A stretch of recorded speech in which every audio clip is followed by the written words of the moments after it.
The lesson. Oh yeah. And then so like when you're talking about the transition from, you know, the DMC stuff to the more concert stuff, I guess the two names that stand out for me that I seen you on stage with or alongside were the Hoods. Yeah. Particularly that one concert. Yeah. And then Delta. Yeah. Who you went on and did, you know, recordings with and lots of sets with, et cetera, et cetera. So I guess first of all, how did your introduction with the Hoods happen? You know, and when did that happen? That's a fucking good question, man. Probably gradually, man. I just sort of seen them around at shows and that all the time. We always talk to each other and this and that. And after I won some competitions, and I think at some point, maybe Suffer called me up and just said, man, like Baz is going to be away. We got this big show, man. We want you to DJ for us. Oh, so your first set with the Hoods wasn't as warming up for them. It was like filling in for Debris. I can't remember what came first. I probably had done some shows with them as well. But you'd done a bit of both. Yeah, so you'd probably done a some bit of Debris both. Yeah, fill-ins but and I some do remember warm-ups. at one point Suffer calling me up and asking me to do DJ for him at a show. And I was like, yeah, of course. Cool, man. You know, I think it was like the big day out or something. It was like it was like a big jam, man. You know what I mean? Of course I'm going to do that shit. We did it. We smashed it. I think like we pulled like a massive fucking crowd that year, man. Like way over what they expected at that stage. And the following year, or maybe the year after, I can't remember. They got invited back for the national tour, main stage, whole shebang, man, you know. So they bought me and Reflux as well. That's we right, did our thing, and then, you know, so I did a few tours with them, and yeah, man, they really looked after me. Shout out to the Hoods, man. Yeah. Those motherfuckers are the kings, man. Eh? So when you first met them, they were already like on their way. Well, no, it's sort of funny. Like, you know, we was hanging around at shows, like, you know, prior to all of that. So you met them before the calling dropped? Yeah. Like, probably okay. at shows, just, you know, we'd just see each bump, other here and there, you know, bump heads, whatever. All those boys, you know, Flack and, you know, the Terra Firma boys and all those guys was all around those early shows, you know. And,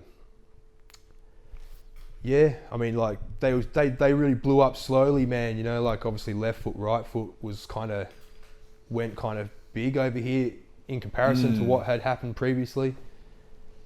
Then when the calling dropped, obviously, boom, whole nother story. But yeah, I mean, I knew all these guys at shows, and, you know, we'd always be friendly and whatever. But I never really started working with them until you took some titles later in the piece, man. You know what I mean? Yeah. But that's cool, you know. And then whatever it takes to get noticed, man. Yeah, well, it usually takes success. Yeah. So that's what we had a crack at, man. You know, we'll show these motherfuckers who we are. You know what I mean? Yeah. And then so when you first started seeing them around the piece, did you get any sort of feeling, vibe, inclination that they were going to be something big, or you really didn't see it at that stage? You could say now in hindsight that I was always on the prize. They took their game more seriously than a lot of people, man, and it paid off. So, you know, I got enough respect for that shit. I was a little bit the same myself with what I was trying to do, you know. Yeah. So, yeah, man. Yeah. Luck has got a lot to do with it though as well, you know. Timing. I'm sure they'll tell you that themselves, you know. Right place, right time. Right place, right time. Had the right jam. Just hit the right chord. Well, I heard it took off like a fucking you wouldn't believe. I heard an interesting story that they weren't going to put Nosebleed on the album until last minute, and then that's the one that changed. Yeah. Everyone's Stuff doesn't life. even like that track. So you know that story? He used to tell me that shit, man. No, they only put it on because Pressure had 2 solo tracks, and Suffer only had 1. So they put to that balance shit on. it out. Yeah, and but he didn't. Yeah, I heard the that races from there, man. I heard he didn't really like that song as well. Yeah. That it was too poppy because the sound of Oz rap at that time. That's what he would tell me. Yeah.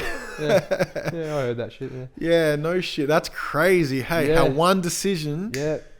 Because it not only changed their life, it changed the whole scope of Australian Look, man, one rap. thing I'll give up for the Hoods, man, is man, they looked after a lot of boys, man. No, they took us all on tour.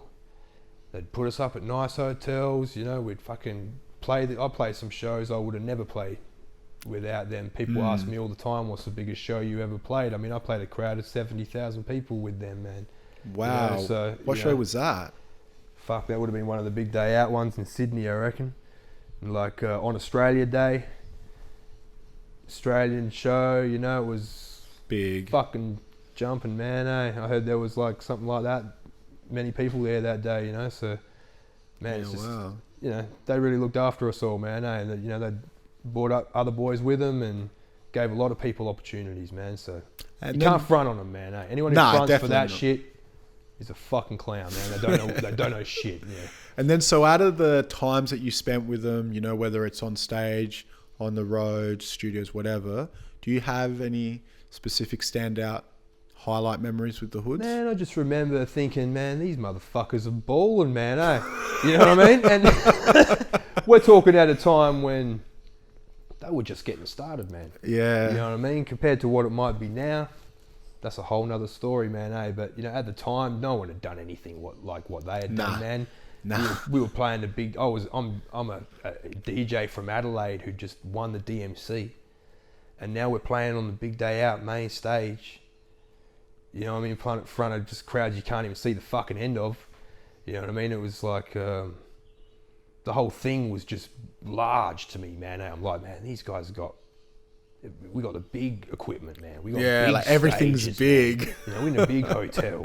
We're not fucking, you know.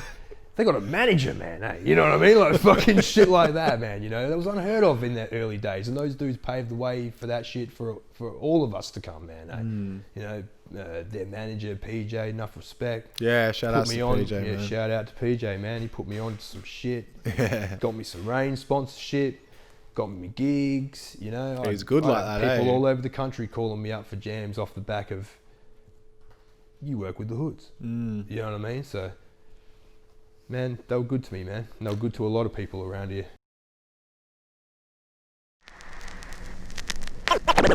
The lesson. 27.